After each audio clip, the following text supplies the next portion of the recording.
Dear guests, welcome to our 6th panel now here at Afro Berlin. I'd like to welcome everybody and, if possible, take your seats. And please silence and respect for the stage and people who are sitting on the panel here. So it's all about money. Money talks, bullshit walks. That's what we say. And money makes the movies happen. So we need money to make things run. And there are new technologies. And how can we finance and fund movies and films from blockchain to crowdfunding? This is what we are talking about. And how you can finance a movie in a very modern way, maybe with new technologies. Let's find it out. Please welcome our guest with a warm applause on stage. And those who are standing, please take your seats and stop talking. It's a German production. We have to finish in time. Thank you. Yeah, now I get your attention. That's good. Very good. Okay, please welcome on stage a partner of Donaldson, Callif, Perez in the USA. He is an expert and he was quoted also in the Hollywood Reporter, for example, and in Variety, and recognized as the Attorney of the Year, Perez. And the next person is a founder at Alta Global Media and co-founder, HollyShorts Film Festival. He was is advisor at the board of chair of the Oscar qualification. Please welcome Stephen Adams from the US. And the great host for this panel, a writer, producer at Magnussen Media Group in the USA and Nigeria. He live documented those days, the making of the Blair Witch Project. Please welcome on stage Zubi Mohammed. So this is your stage. All right. Well, thank you everybody for coming out here to Afro Berlin. Oh, there we go. Thank you, everybody, for coming out here to Afro Berlin. This is actually my first time coming to Afro Berlin and to EFM even, so it's really exciting to have everybody here.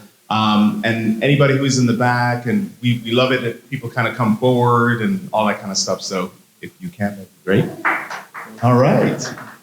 Well, I'm really excited about this particular panel over here because we're in a changing world of filmmaking, from different technologies, different ways films can be put together, and certainly, financing is also a changing field right now. So I'm looking forward to hearing all you guys' thoughts about how things are changing. I guess first, I want to start with Stephen. Kind of tell me a little bit about how the film finance models have been in the past and what you see how things are changing to today. Well, I'll speak from a U.S. perspective because I think the European model is very different. It's usually about grants and appealing to government entities. In our case, it's commercial, and we have to make a commercial case to a studio, a network, or a streamer. And, we have to cope with whatever their agendas may be. Generally speaking, a room like this has not necessarily found a home in that world. It's not, it's evolving, but it really, honestly, it's a system that was not designed to reflect African culture. It reflects Western culture, and that's just the truth. And so in my opinion, this is the best time ever for a filmmaker from Africa or African descent to seek financing because, we are living in the world of technology, and technology is a tool that anybody can use. They're determined enough, and I think that's the optimistic point for me is like, this is the best time ever to be endeavoring to make something. And Chris, how about yourself? What's kind of the things that you think are really going to start popping in, the world of finance, and especially from a legal perspective too? People, I'm sure, trying to find new ways to get financing, but then they might have some legal hurdles about is this the right way to do it? And clearances, because you're in the legal world. What are your thoughts on that? Yeah, we talked about it a little bit earlier in terms of the kinds of trends that I'm seeing in the industry. And I'm also coming from a US perspective, so very commercial model. Obviously there's, grants and cultural institutions that provide funding as well, but especially with the last election. Who knows if that's going to completely dry up. But what I've been seeing a lot is brand partnerships, and I think it's a good thing, and it's also got its negative qualities. So many of my clients are financing their films in a number of different ways, and often when the most commercial option isn't available, which is to go to your Netflix, Amazon, Hulu, and get a commission through those avenues, there may be synergies when it comes to identifying different companies or brands that just want to be associated with a particular filmmaker. The line that's being drawn between what is an advertisement and a truly independent film is very blurry at this point, right? I think brands are becoming a lot savvier about inserting their vision or what they want for their company into what looks like an independently produced film. And it can come in a 30-second spot. It can come in social media content. It can come in a 90-minute documentary, a 2-hour scripted film. And on the good side, that can help you produce your film because it's fully financed by this brand. On the downside, I think it's crucial for audiences to understand, okay, what am I actually watching here, right? Is this art? Is this independently produced, or is this being funded by a brand? And it's not always transparent when it's actually being funded by a brand. Yeah, that's a very interesting point there because, Stephen and I, we actually, spoke a little bit about one of those projects. And, well, I guess you could just kind of describe that. Yeah, I think, to your point, it is an interesting new kind of relationship to be a creative person who's essentially helping somebody to advertise their product. But if there is an alignment, it can make sense. There's a great example of a short film called Hair Love that won an Academy Award. And it was a very expensive animated feature about a father and daughter struggling with, her hair care. And you realize through this project that the mother has died recently. And so the father and daughter are bonding. And it's a beautiful, very heartbreaking, uplifting animated short, and cost about $1 million. And which is an extraordinary amount of money to spend on a short film. But when you realize that Dove Soap actually supported this thing, it's a cheap commercial. In this instance, it was a very perfect alignment of content, intention. They did not interfere with the purity of the artist's intention. It's an extraordinary thing. It won an Oscar and it deserved it. And it's probably far more effective than a commercial, because here's something that people want to send to each other and say, have you seen this? It made me cry. And it's so beautiful. And I think so there's a fine line. I think you have to kind of still fight for the integrity of your project and not just be thrilled that you're getting money because you're able to make something. It has to have some integrity, because the audience will know the difference, I think, between something that you give a damn about and actually have some passion for, and something that's just a pure piece of, just a different format for advertising. So for filmmakers, does that seem to, are you basically saying it's important that filmmakers kind of, if they're going to go down this track, designing stories that could work with particular brands right out of the gate? No. Design your story with your intention and your authenticity, and find somebody who gives a shit about your vision. Don't do it the other way around. Do not reverse engineer it. Do not sell your soul before anybody asks you to do it. For sure. So basically that's the sort of some sponsorship models. Now for filmmakers who, like are based in various African contexts and stuff, with regard to technology, are there, for example, there's crowdfunding. Do you foresee kind of new kind of technology that can help fundraise? I guess that's for both of you, actually. We'd love to hear your thoughts on that. I'll jump in. I feel like it isn't so much that there's new technology. It's just that people need to kind of take it on. AI is a very useful, AI is a million things, and it's not like it's actually new. There's always been machine learning. It's just more accelerated. we have to kind of take it as an opportunity, not as a threat, because there's always people talking about it's going to eliminate this, and it probably will. But the reality is that if you look at film from its inception, in the beginning, film was what Nickelodeons, where people did the little peep shows, and then full-length cinema came along and knocked that out of existence. And then you got sound, which knocked a lot of other people out of that world. Then you got color, and that changed things. It changed the kind of actors that were being used because of their physicality. And then television became a threat to film. And at one point in the 1960s, it was declared almost dead. And yet artists came in and showed them how to reuse and how to reinvigorate this system and turned it into something else. Now we have, streaming coming along, and now AI doing other things. So I think in a way, if you look at the repeating cycles of what's happened in this business over the century plus that it's existed, it's always had technological threats. And I think there's also people that I know personally whose families have been in the business for 4 and 5 generations who've been able to navigate that and remain successful. So it's really up to us to kind of adapt and take these tools on and ride them. Like don't take AI as a threat, like it's going to stop, it's going to make move. I don't give a damn what a machine wants to do. I want it to serve my vision, not the other way around. So I think that's kind of where I'm looking at how technology's got to be seen as something that we are taking forward. For example, AI's got to live alongside a thriving intellectual, creativity, humans creating works, identifying things that we all know and love. My fear with AI was always that the human side would be completely eliminated, but I don't think that's going to happen. I don't think we're going to let it happen. I think from a technology standpoint, in terms of financing and distribution, what we're seeing is that as AI grows and becomes more influential, is it's developing smarter algorithms.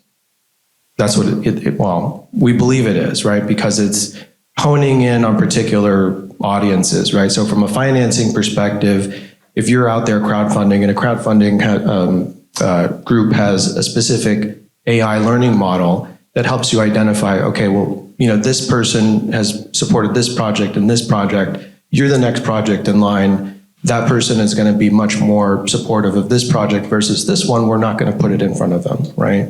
And that's the whole idea of an algorithm. And it also, we've seen it happen with all of the major platforms. What I'm hoping is that alongside that, it's not just the algorithm, but something slightly outside of that, where, we all know of these festival hits or these films that won the Oscar that no one thought was going to win. They came in from the outside. No one knew about this person. No one knew about this project. And I don't think an algorithm can identify that. At least I hope it can. I hope that there's something about human creativity that will always bring in something from the outside that can't be anticipated. And we have to allow room for that. Yeah, no, I agree with you. And I think that I don't want to see a machine create something for me. There needs to be a soul in it. There's got to be. And, the thing is, I think no matter how we look at it, this probably we're going to have AI filmmaking that's just going to keep growing from all different parts of the world. People are going to make some interesting works, but there's going to be a lot of growing pains, I think. That's the bottom line, obviously, in that whole world. And it's going to be important that filmmakers get informed about that approach of filmmaking. But it's going to be people who are putting in those prompts or whatever and generating imagery. You have generative AI is getting better and better. But then it's getting all that data from pictures and other videos.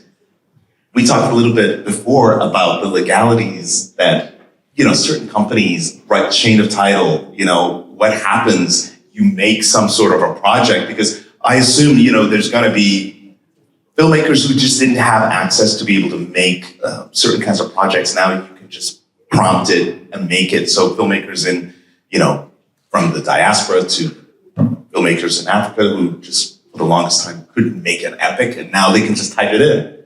But they make the movie, and it's great, or it's engaging. it's influenced by a human because a human being did it, told a story that was very hard to actually get made. And now they have it. What does that mean legally now? Because this, we are in kind of uncharted territory at this point. And with the distributor, is the distributor going to take that movie on? Yeah, I mean, the technology is moving so quickly. My answer today is probably going to be the wrong answer tomorrow.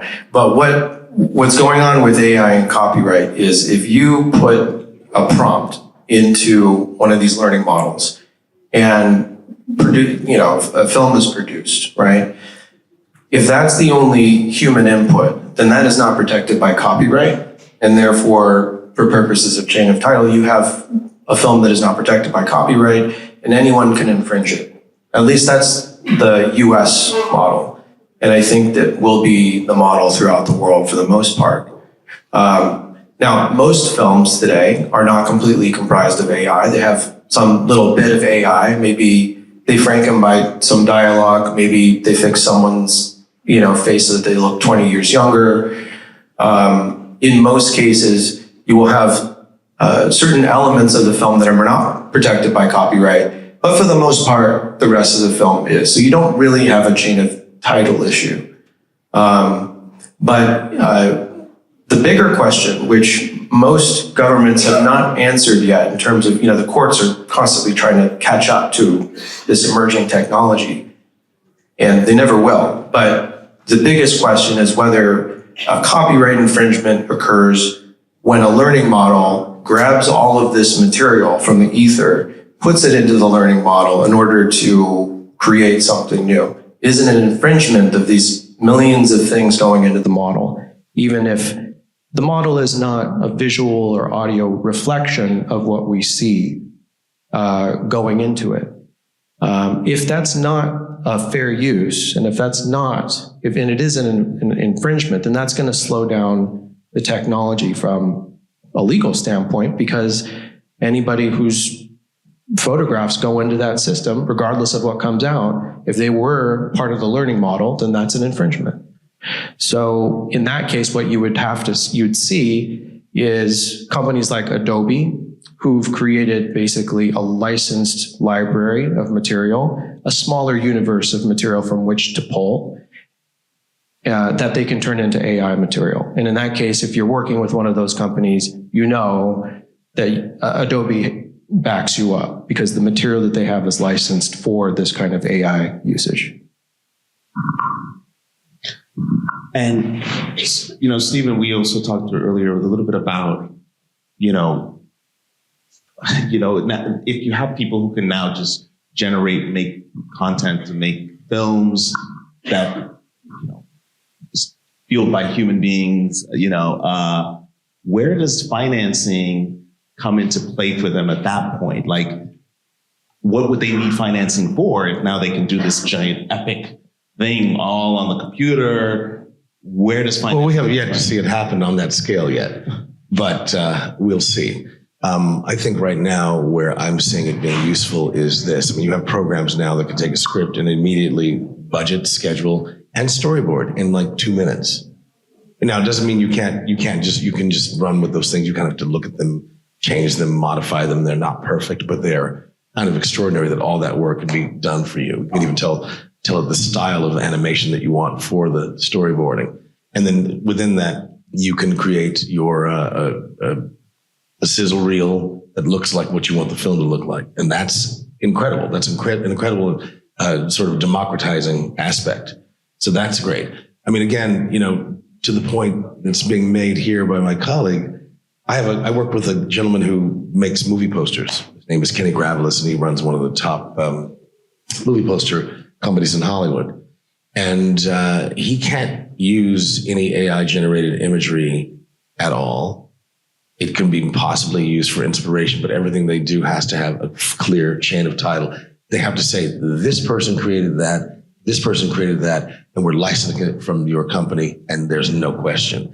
Because the one thing we know about all these studios and distributors, they are risk averse for a good reason. You have to be clean, clear, and they've got to have it delivered and wrapped up in a bow, because if something can come along and threaten it when I've already put 10,000 billboards up and distributed to all these places around the world, and suddenly somebody goes, but it's mine. I mean, that's a nightmare. So we're not quite there yet.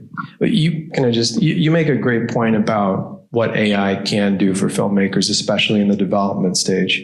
That one of the biggest struggles that my clients have right now is just spending thousands and thousands of dollars in development, putting together a sizzle reel, creating materials that excite a financier before they have money, right? Paying someone like me before they have money for a project. And it's excruciating. And to the extent that we can make that less expensive and create exciting materials that people get, excited to actually finance a film, that part, I think is great.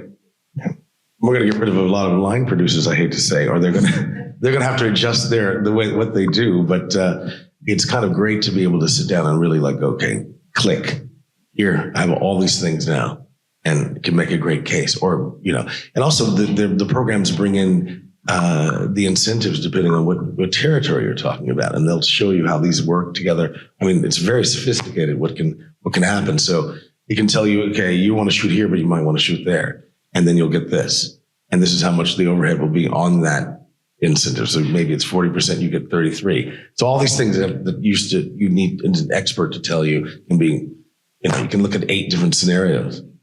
So essentially, we're talking about that these programs are just used to sort of help package your project before you really kind of then go into the financing space and talking with But folks. you'll have a clear, very precise and very, diverse model of opportunity to look at. So that usually took a long time to go, okay, now what if we just shoot here? And then somebody had to analyze that. And then what if we shoot there? What if we shoot at both of these places? How does that work together? Because there's, issues between stitching together various incentives. Chris, can you tell me a little bit about what are the sort of typical legal stumbling blocks that filmmakers come to you at, they basically should have talked to you in advance before kind of going down a path of putting their project together, whether they're using AI or not or whatever, but they're out to fundraise. What are the things that you can kind of tell filmmakers hey guys, definitely focus on this to get this sorted first? Yeah, well, we've already mentioned the term a couple of times. Chain of title is king, right? If you don't have the right from a copyright and an intellectual property standpoint to produce and release a film, then it ends there, right? Because that is also going to be at the top of every financier's list is before you get any money, sure, you get 20% on signature, but the asterisk is always signature and you produce chain of title, right? Do you have your agreement with your writer? Do you have your agreement with your director or some kind of certificate of engagement showing that the results and proceeds of their work are owned by you? One of the biggest challenges that I see for international co-productions is chain of title, where access to certain money, let's say in a certain country or territory, requires that one individual producer have some percentage of ownership in the film. That may be fine for the time being, but ultimately it all has to get brought back in, right? So the more stratified it is in terms of this person owns this piece and this person owns that, the more dangerous it gets, the closer you at the end of the day, ownership needs to be vested in a single person or company. And you're also in the fair use space. It might be good to kind of describe what fair use is, at least in the United States, and then there's probably a version of it, international. Some filmmakers they're in the documentary world. How does the fair use work, and what are your recommendations if people are going to engage with fair use to put projects together? Yeah, so fair use is an exception to the copyright law. Copyright law generally says, and almost every country in the world has a copyright regime that essentially grants all of the exclusive rights under copyright to the author of the work. And that's great. And that's the way things should be. But in order to have, to live in a society in which we can comment on and criticize things and, be inspired by certain works and take bits and pieces of things and make parodies and satires. Fair use has to exist. And that means we need to be able to take those bits and pieces without infringing the underlying work. More than half my clients are documentary filmmakers. We work a lot of films that are based on a true story, and almost all of them rely on fair use, right? So if you're making a film about a contemporary event and you want to use clips from news programs to illustrate the point that you're making in the film, you can do that. We talked a little bit about your film. It's a good candidate for fair use if you want to go down that path of not getting permission to use Blair Witch Project. And some version of fair use exists in probably almost every country. So fair dealing in the UK, in Germany, they have, the equivalent. And generally speaking, if you can get insurance, after having gone through a rights clearance process where someone reviews it for fair use, and you get that opinion letter, then you can get worldwide distribution pretty easily. So, Stephen, we talked about an African media fund. So we were having a conversation, and it's always a challenge wherever as filmmakers you're coming from, and thank goodness more filmmakers from both at the African continent and the diaspora are making movies, and Stephen and I were talking about, but we also got to talk about funding. And I'm sure there's in a number of these different panels, funding will come up. But you had a thought about that sort of model, having a model of funding for African films. Yeah, I was thinking about, I've been working on a lot of things, and I think that many people here may be aware of some of the things I'm doing, because I know a lot of people in this room, and I love that. People like Prudence are building a great international connectivity for Africa and its diaspora, which I think is going to be, honestly, the solution to the 21st century. If I'm really honest, I think that the rest of the world is going to need what Africa has to offer, both in terms of the youth, the innovation, and the embracing of technology. It's going to be the youngest population in the world pretty soon. And that means fresh change, quickness, et cetera, and adaptability. So I think we're at this precipice with all these resources sitting there where young people are going to grow up, with them in their hands and know how to use them very, very well. So I think that we're at this juncture where people like us in this room need to set best practices, set standards, universal standards of law, of ethics, of practices that we can all work together, because you can't be working from one set of presumptions with another country that doesn't understand you and thinks this is okay, but it's not okay. And then, let's just talk about one thing. Filmmakers have often been encouraged to be beggars and bandits and, whatever it takes to make the movie. People encourage this BS. Just get it and make your movie, and it's okay. You can justify it. I mean, I've cases of people taking money from their parents and bankrupting their parents because they got to see their dream come true. And this is a terrible thing to do. I don't advise it to anybody. Make sure your mother has a house. And I'm saying this long-winded thing to say that, things have to make a good business sense.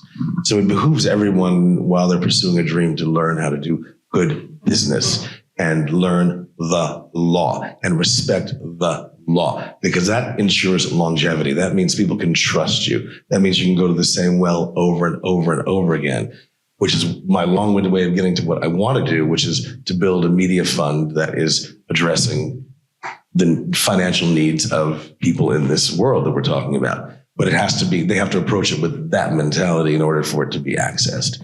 So I'm starting conversations with people in South Africa that are high net worth about putting together a media fund that is dedicated to this world that we're talking about. But it's going to behoove people to come correct, because it will not work if people are coming with, the usual indie, I got mine and I'm out of here. It doesn't work. It doesn't work. You have to bring back. You have to contribute. You have to know. So I think that now with technology, that's easier. It wouldn't have been possible to even connect a room like this without technology. The work that's being done here and other places is now because of this. And then The other part of it is the distribution question, which we're all grappling with. I think that the answer is to forget the institutions altogether and create your own. Because at this point, there's no brand loyalty. Nobody cares whether they watch something on Netflix or YouTube or anywhere else, or on their phone or wherever it's coming from. So why do we keep depending upon the same people who really are quite indifferent to what we're doing? Just make a case to your own audience, which you can access now through technology. There's no reason why you can't communicate to people who want to know what you're doing. And it's a different kind of work. So I think that all these things are opportunities. They're put more responsibility on us. But frankly, I think that's the answer. I mean, I don't want to be, I came up in a time where you had to go to a studio, you had to go to a network, you kind of had to go to the streamer until they kind of immolated themselves. But they're dying, if we're honest. And they don't know what they're doing. They've overspent, they're confused, they can't figure out how to move forward. So let's just sidestep it and use technology to create solutions.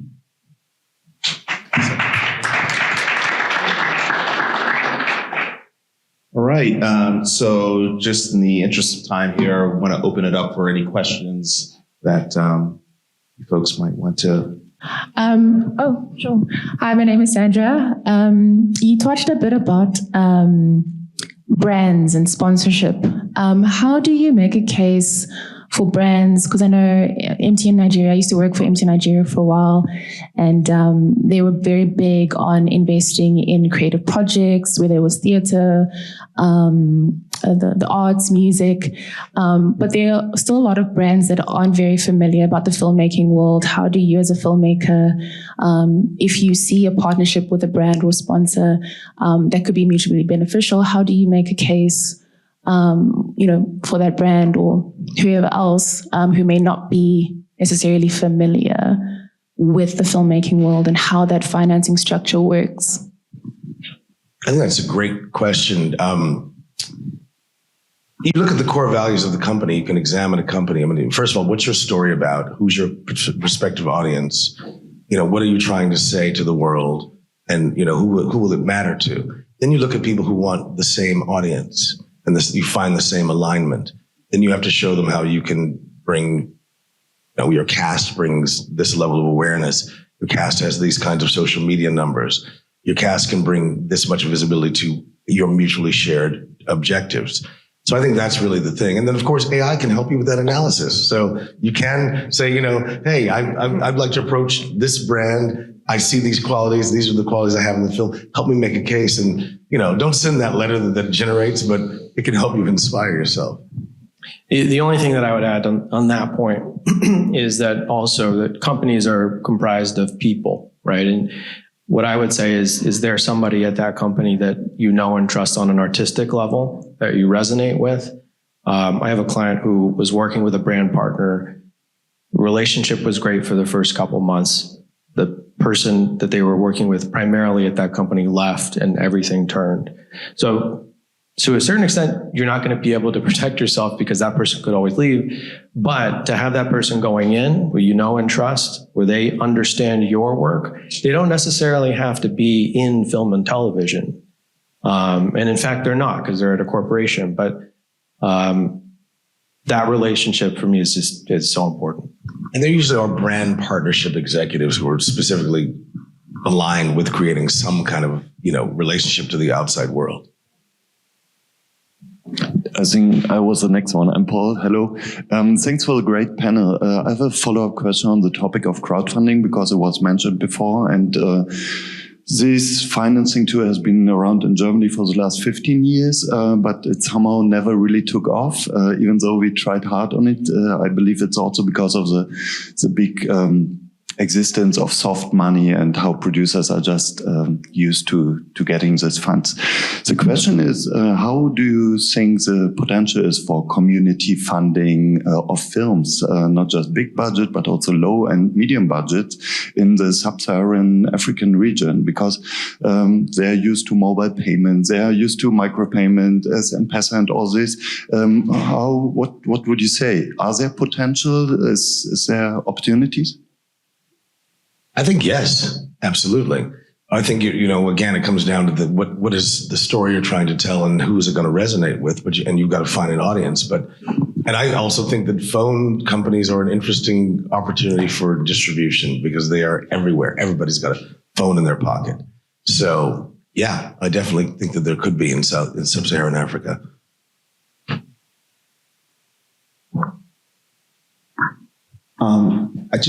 Sorry, this is personal. That's a question. Hi, I'm Sherry Hagen. I'm a German filmmaker. I'm really interested in your funding you kind of starting to set up for funding to make a fund for African filmmakers. And my question is it going to be borderless? I mean, borderless also to the diaspora. Because Yes. that would be great because we are receiving a huge backlash in Europe now with funding, and not being on the continent will be also make things easy. So that it will be borderless, also open It for would be diaspora. borderless. It would be for the diaspora and the continent itself. And it would be a media fund, not just for film and television, but other media opportunities. But And yes. when is it going to be ready? Well, I'm working on it, so I'll keep you posted. Well, you know what? Tomorrow. When it's done, you're going to know. You're going to be calling. Get another question? Do we have time for that? We have time for this last question. Last question. Sure. Sorry, just to piggyback off that, because I think that is very interesting in terms of, sorry, hi again. I think that's very interesting in terms of creating access for filmmakers on the continent and on the diaspora. You talked a little bit about sort of like approach to something like that, where, if I'm not being too crass, but there is sometimes this mentality of trying to game the system. So what sort of safeguards do you have in place to ensure that people are held accountable? Sort of what are the criteria or the requirements for someone to access a fund like that? Well, I mean, it's a work in progress, but I mean, I'm a pretty tough customer, and I would probably get a guy like this to look at them. I mean, there's lots of financial experts who will analyze every single case and analyze it very carefully.